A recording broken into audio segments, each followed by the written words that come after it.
right, good morning everyone. I hope everyone's well. Good conference. I'd like to start off, as Heidi had mentioned, that this is a very condensed view, unfortunately, of course, time permitting, so we'll get through this. Nowadays, the terms social media and social networking invariably conjure up images of teens and young adults socializing online with friends and contacts on popular sites I'm sure you've all heard of, like Facebook, Twitter, YouTube, all that kind of stuff. But what specifically is social media? I mean, it really is about collaboration. It really is. Now, typically, this actually had been around for several decades, the ability to collaborate online on content with others. But nowadays, it's more pervasive. There's many more platforms, and it offers users an infinite amount more opportunities than it had in the past. So you hear the term social media, and does anybody really know what it is? What exactly is it? You know it's popular, you know it's a growing trend, but what does it mean? Well, very simply, again, from the ground level, it's really user-generated content, or UGC for short. User-generated content is original creative input that isn't simply copied and pasted from somebody's work, or isn't used for commercial ends in mind online. It can be anything you see on any of the sites. It can be an uploading of a photo, uploading of a video, commenting on one or the other, a Facebook profile page, anything like this, a link to a certain website. It's an online collaboration that people come together on and actually put out more content for. So that being said, for those that aren't familiar with them, how do you even begin to start differentiating between all the platforms and know how they can actually play a role in career development, and for that matter, actually helping you make an integral part in creating a professional brand or a personal brand, whatever that brand may be that you want to have for yourself. So first off, these are the kinds of platforms that we would suggest you use in furthering that goal. Our recommended platforms. We'll start off at the bottom left of the matrix there. It's Facebook and MySpace, for instance. These are social networking sites. I'm sure you're mostly familiar with them. With these sites, you can create personal profile pages that say a little bit about you. They're very personal in nature, very casual. This is the kind of thing you'll see pictures of from functions or parties from last weekend, photos from those, people commenting on them, having you and your friends tagged in photos. Very, very popular amongst the young folk of today. I guess that's me too. So that's a very, very good platform for actually getting out there, and it's really intended for e-socializing and connecting with friends. You can send personal messages, you can schedule and promote events, create fan pages for people, places, and things. So again, very briefly, that's kind of what it's more about. On the other end of the spectrum is LinkedIn, which is a very powerful platform in itself. It's more intended for professional networking as opposed to the personal, casual feel of the Facebooks and MySpace. LinkedIn is, maybe some of you are on it, very incredible tool for actually connecting with business professionals and trying to put yourself in the forefront of those that you're interested in being in contact with. You can actually be connected through other people, through existing contacts. You can do other UGC related things. You can still post links and have photos and things, but it's inherently intended for the professional and for career development. It actually has a job search forum as well for people looking for employment, and really, really good platform to use if you're trying to research people and get contacts in the business world. It really links you in, as the name suggests. Quickly, blogs. This is really, think of it as a personal e-journal, so to speak. It really gets your ideas down, and many of them are totally free. It's pretty much a tool to self-publish your ideas, your thoughts. You can write about your everyday life. You can tackle everyday issues. You can dedicate your blog to one thing or another depending on what industry you're in or what interests you. There's really no limit. It's just yourself. Cut out the traditional editor, publisher, administration headaches. This is your carte blanche to go ahead and actually write about things and talk about things and involve people that you want to be involved with online. So these are more of the, as I said, recommended platforms that actually play a part together. There's real synergy there that can get you to where you want to be in creating a social media strategy for yourself. So while only time will tell just how popular these platforms will become, there is current relevant data that we're certainly going to show you to kind of give you a sense of what this is all about. As you can see here, this is a Twitter growth chart. It's actually the number of tweets per day over the last 3 years from January 2007 to January 2010. And you can see from literally 0 to very little tweets when it was first coming out, now to over almost 50 million as of early 2010. So explosive growth. It's incredible how it's really taken off. This actually came with an article from SF Gate Online, which is home to the San Francisco Chronicle. They're pretty immersed in the social media trends and reporting on that kind of field. And in that article, it said that in the last 2 months alone, that being September and October, they've added 30 million new users. So nearly the population of Canada over the last 60 days on Twitter. And that works out to roughly 370,000 new users per day. So again, a chart that speaks for itself. And these numbers don't always mean everything, but it tells you just how incredible and how viral this stuff is. Here's a Facebook growth chart, kind of charting the same thing, the user growth in millions.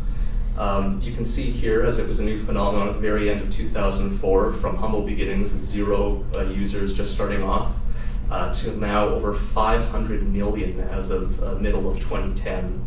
So again, exponential growth. It's incredible what it's done.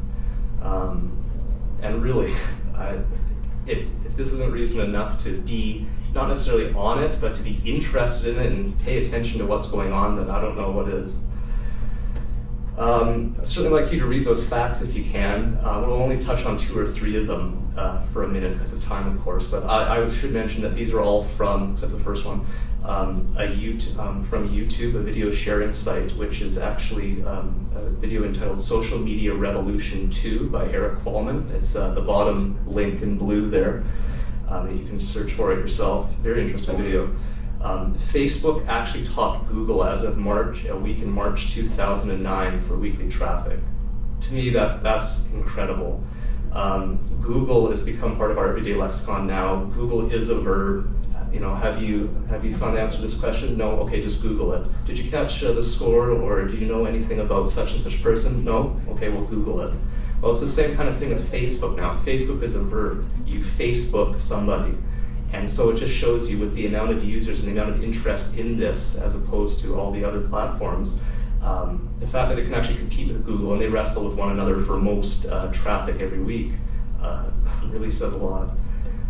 If Facebook were a country, it would be the world's 3rd largest in terms of population, obviously behind China and India. Again, just speaking to the over 500 million users.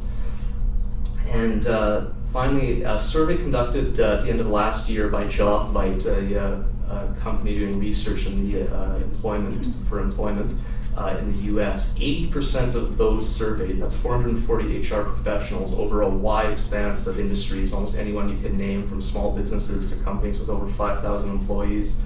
80% of those intend or are currently using social media for recruiting, which again just shows you the link between career development and how you can best position yourself to actually be noticed with these platforms if you're looking for employment, or for students looking for the same. 95% of them use LinkedIn for that purpose, or are just using it personally. So pretty incredible stuff again. Now, here's an example of a local Vancouver educator who's putting Twitter to use for him. Fortunately, it doesn't transcribe well up there, but I can read it quickly to you. This is Raul Pacheco Vega, PhD and researcher consultant on environmental issues and public policy at UBC. He's very well entwined with social media, and it's shown he's really furthered his career with this. Top right, you can kind of make out, but there's over 1,200 people following him, and this is his professional account. He has a personal Twitter account where there's over 5,700 people following him. And without exaggeration, I do not joke in saying that guaranteed over half of these people would not have any idea who he was, if not for the power of Twitter. Now, for instance, here, this is what he does. This is what he's doing with his own Twitter profile. And you can see here that you try to put yourself at the forefront of those that you're interested in or wanting to be in contact with. The bottom tweet there says that hey, TransLink and at Metro Vancouver. These are taglines for different companies you can have or different people you're following. He's following TransLink, who happens to have a Twitter page. And that will register on their page, and actually whoever their administrator is for the page will actually respond to them or actually show up there so they can see who they're being contacted by. He says, my students analyze some of your policies. Would you be interested in hearing about their analyses? And a little further up, we have more of his students responding to him about that, and people in the industry. And then at the very top, there's a tweet from Greenest City, which is actually a local advocate group for making Vancouver the greenest city by 2020. And they're actually got some clout in actually bringing issues forward to TransLink and being a partner and seeing what they're going to do for the future. And they responded to him and said, that sounds like a great idea and perfect timing as we're about to start asking for public feedback on the draft action plan. So again, it's just a really quick example of being connected to others, being put at the forefront of those that are interested in matters that affect you and others. And from here, obviously, this is very recent, so I don't know what's happened since yesterday, but there could be very well progress moving forward there and actually being involved in TransLink in some way. But just an idea of what you can do there with Twitter. Now here's a screenshot of a LinkedIn page. This is another local member of the Vancouver education community, SFU Student Affairs Officer Sam Tierra. And while he's very well connected, I must say he's a great guy, he has over 420 connections here on LinkedIn. And you can see for employers, again, of course, if it were a little bigger, it would be very effective. But you can see there is a personal summary. It's unique, a little bit about him, what makes him stand out, and what he can offer companies.